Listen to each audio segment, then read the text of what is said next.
Coming up on this edition of the Newsfeed, fall is finally here and furry critters are searching for somewhere warm to sleep. But find out the trouble one raccoon caused next. Cook Counseling's latest ranking boosts Virginia Tech's reputation, but at what costs are students willing to pay for the service? Find out more coming up. Pumpkin patches and pumpkin-flavored everything might be a difficult purchase this year. The details next. All that and more coming up on this edition of the Newsfeed.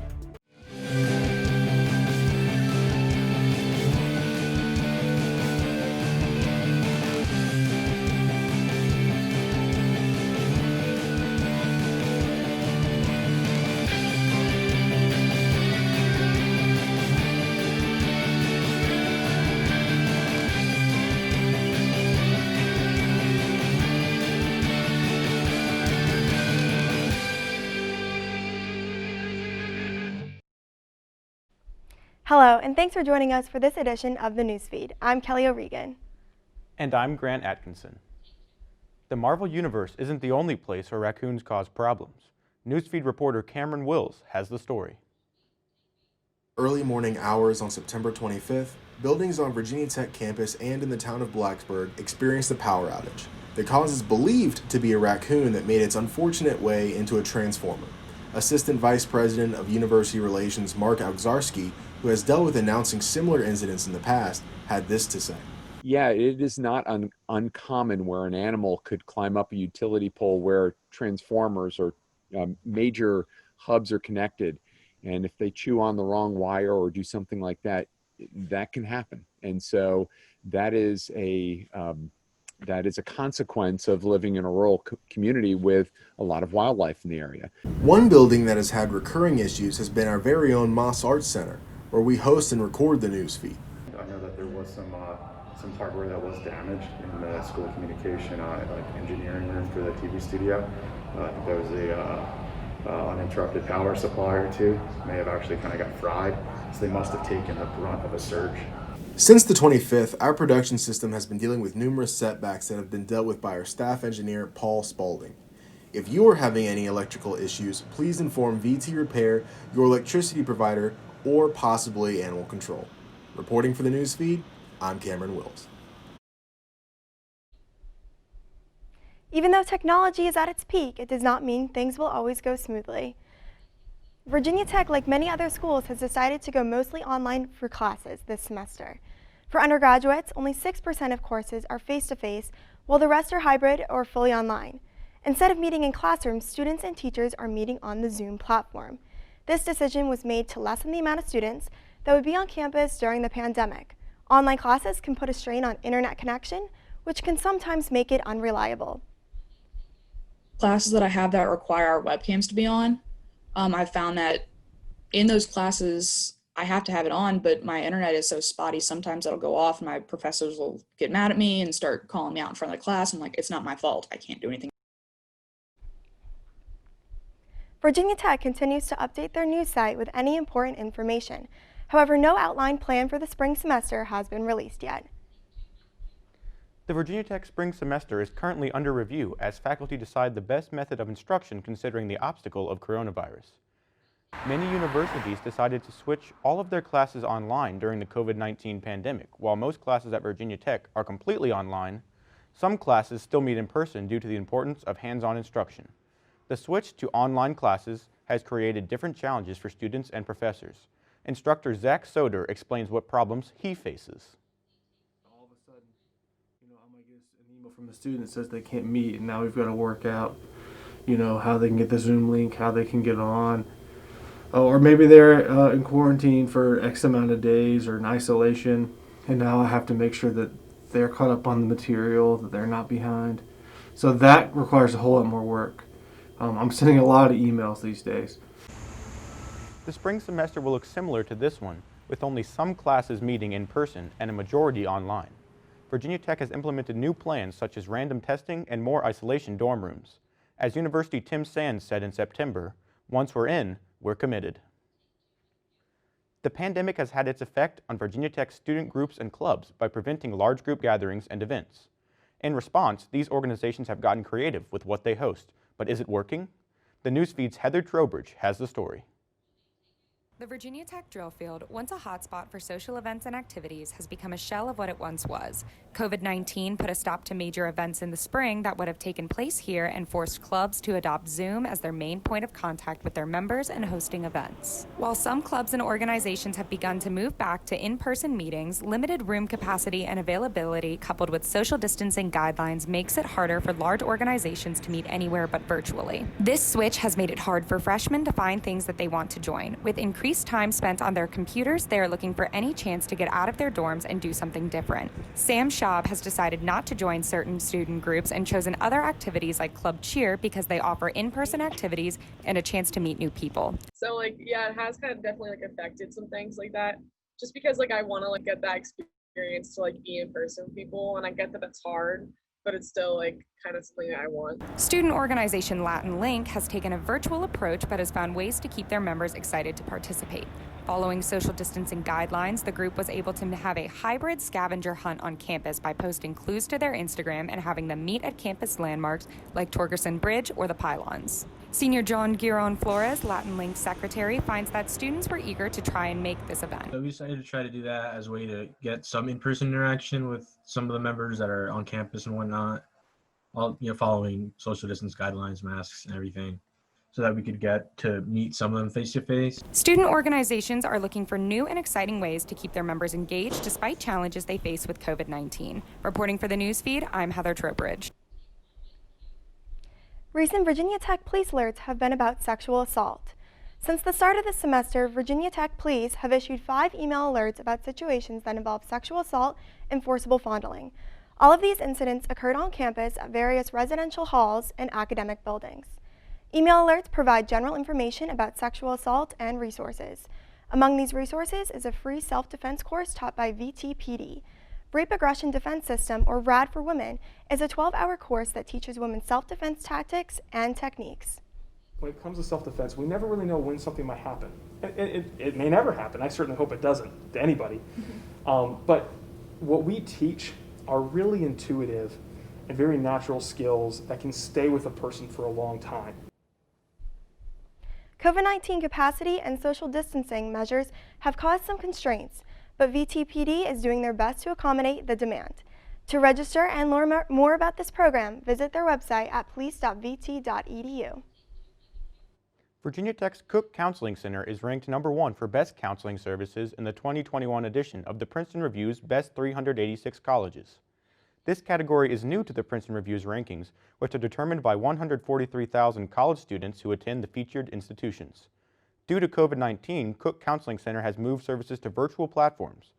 Outreach has shifted to social media and through connecting with other campus resources to help Hokies. Rob Ritchie, licensed counselor and coordinator of emergency services for Cook, believes the ranking comes from the center's openness to feedback. To get feedback from students on what was positive and what wasn't, what they'd like to see. And so I do think that the center is responsive. Earlier this semester, a plan to implement student fees for Cook services, which have usually been free, was announced and then reversed due to student outcry. Ritchie noted that this re-emphasized the value of having accessible counseling services, particularly during a pandemic when many are feeling isolated and depressed. It is career fair time at Virginia Tech, but what does that mean during COVID-19? The Newsfeed's Liam Smint has the story. The College of Liberal Arts and Human Sciences at Virginia Tech hosted its first ever virtual major fair this last Tuesday, September 29th. Due to COVID-19, the typically in-person event was moved to a Zoom meeting available for all students. This allowed for said students to ask questions about majors, participate in discussions, get inside looks, and attend round tables with professors, faculty, and staff. The event was held over a 4-hour period and covered all 36 majors within the college. I think it went fairly well. We had a pretty good number of students who participated at some point during the 4 hours. We had a number of great questions. I think we were able to answer all of the questions that came through the Q&A as well as the pre-submitted questions when students registered for the event. Dr. Laura Belmonte, the dean of the college, says that her team has learned a lot with events like these and has figured things out that can help them even after the pandemic is over. We've done teach-ins framed around racial justice, for instance, events like the Majors Fair. We're getting people from all over the world coming to some of our programming because it's more accessible. And I have every expectation that we're going to preserve some of the things we're learning that do work well here. Reporting from the newsfeed, this is Liam Smith. In this upcoming November election, voters will decide who leads the pen that will draw future Virginia election districts. Amendment 1 is a proposal which would shift the responsibility of drawing Virginia's election district from the Virginia's General Assembly and the governor to a bipartisan committee. The bipartisan committee would compose of 16 members, half citizens and half Virginia General Assembly members. Many states have already implemented a drawing committee structure similar to the proposed committee. Virginia Tech professor Nicholas Godert believes this amendment could be a step in the right direction for more equal redistricting. Half the commission would still be members of the state legislature. 4 members would be members of the state house, 4 members would be members of the state senate, and half would be presumably independent citizens, but those citizens would still be appointed from a list that was presented, that was assembled by the state legislature. So this measure is not quite as independent as I think we would ideally like, but I still think it's a step in the right direction toward more independence. The amendment has bipartisan support, but has faced some opposition from some members of the Virginia General Assembly because they believe they are not sufficient protections of minority interests.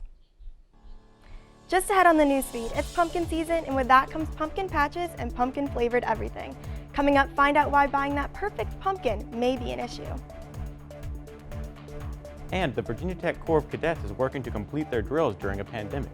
Coming up, we will learn about their efforts to make this a reality. That story and more after this break. Hey, look, it's those guys. Are you good to drive? I'm fine. How many did you have? I should be fine. You should be. Go and step out of the vehicle for me. See ya, buddy. Good luck. So turns out, buzz driving and drunk driving, they're the same thing, and it costs around $10,000. So not worth it.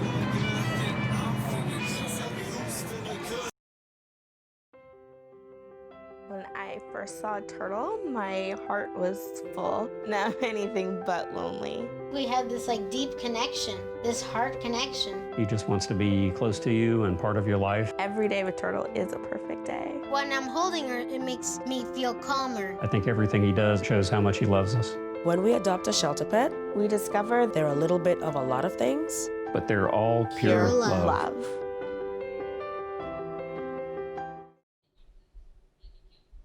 Welcome back to the newsfeed. I'm Grant Atkinson. And I'm Kelly O'Regan. Pumpkin patches are having to deal with an unexpected outcome this year. The newsfeed's Renata Pena has more. Which means many individuals are starting to crave their pumpkin treats, except this year we may be facing an unforeseen pumpkin shortage. Our growing season this year was exactly the reverse of what it should be for an ultimate product at the end. Sinklin Farms, known for its annual pumpkin festival, had to adjust to this year's changes in climate.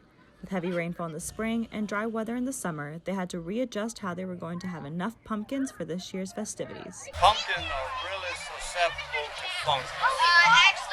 And when fungus, let's say when fungus attaches itself to the pumpkin at a specific time in the growth process, it's more detrimental. This year alone, Sinklin Farms has had to deal with many unforeseen challenges. First, starting with the pumpkin shortage and the changing climate, and having to deal with the COVID-19 pandemic by adding new safety regulations to keep their employees and their guests safe. This is our 29th year at Sinklin Farms annual pumpkin festival, and it's also the year of the pandemic across the world. With the addition of extra hand washing stations and sanitation posts, cashier shields, and the enforcement of daily employee temperature checks along with masks, Sinklin Farms is planning to remain open this fall safely for all of their festivities. Reporting for the newsfeed, I'm Renata Pena. Residents of Blacksburg can now hop around and find some unique trinkets. Through the streets of Blacksburg, there are strategically placed frogs for you to find. 16 Frogs is a project that places bronzed green frogs that are native to the area along points in the Blacksburg water system. Each frog is named after a historical figure that once lived in the town. With support from the Susan Garrison Fund of the Community Foundation, For Design, the student-run design studio in the School of Visual Arts at Virginia Tech, designed a frog finder map to help locate all the frogs. We took a long time to agree on the exact map that we would use because, you know, we're kind of detailed-oriented people, and we wanted it to be accurate yet easy enough for people to use in a basic kind of way. The 16 Frogs Finder maps can be found in several places, including the Seeds Nature Center and the Blacksburg Library. Delivery service has become popular during the pandemic in more ways than one. The Newsfeed's Davis Mears has the story. With many people stuck at home in quarantine, delivery services such as DoorDash, Uber Eats, Grubhub, and Postmates have seen a huge surge in business. These services allow people to order food right to their door using their phone or other mobile device. They also carry hundreds of restaurants, including national chains and local spots, giving people a wide range of selection. I've gotten into the habit at this point in quarantine of just like ordering food all the time. However, many college students have been using this as an opportunity to make some money. With DoorDash and other delivery services constantly looking for new drivers, it's become a popular side hustle with college students. I figured what safer way to make money than just driving around in my car and leaving food at people's doorsteps. According to DoorDash's website, drivers can make anywhere between $2 and $10 per delivery, not including tip. Drivers can also make their own hours, which is perfect for the busy college student. I can go do it whenever I want and for however long I want and go wherever I want.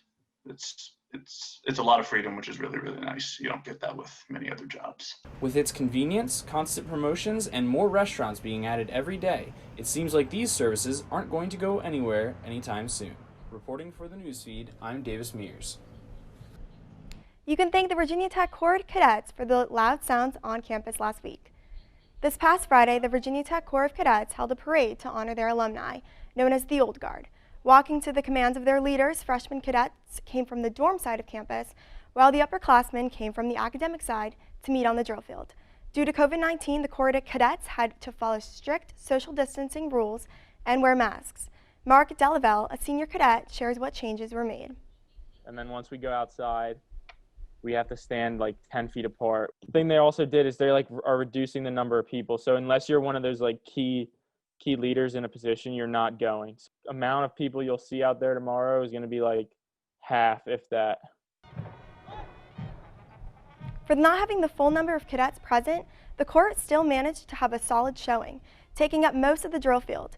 Led by the respective company leaders, cadets marched around the drill field and in front of members of the Old Guard to pay their respects. The cadets were also joined by the Virginia Tech Highty-Tighties, as well as Skipper, the cannon, which only gets fired during parades and when Tech scores a touchdown. Although it was different this year, the Corps of Cadets kept their tradition by honoring the Old Guard. Virginia Tech is discovering new ways to hold Fall Family Weekend. The university holds Fall Family Weekend virtually this year due to the COVID-19 pandemic. Fall Family Weekend was held from October 2nd to October 4th, and in order to maintain social distance laws, the events were held over Zoom. Even in the midst of COVID-19, Virginia Tech is attempting to provide students with the best college experience. Fall Family Weekend provides students with a fun way to reunite with their families while participating in activities. There is a lot of still questions up in the air about what college experience is like during the COVID world and the pandemic. Now that it's October and we're halfway through the semester, providing that time for families to really think about how are they connecting with their student at Virginia Tech? Are they feeling comfortable in their classes? Do they feel like a Hokie? Students participated in events like recreational sports, Family Feud, interfaith dialogue, off-campus housing, and more. Although the event was postponed for 2 weeks, virtual Fall Family Weekend was a success for Virginia Tech. That will wrap up this edition of the Newsfeed. If you have a story idea for the Newsfeed, let us know. Send us an email at thenewsfeednrv@gmail.com. And as always, you can also connect with the Newsfeed on Facebook and Twitter. Thanks for watching. I'm Kelly O'Regan. And I'm Grant Atkinson.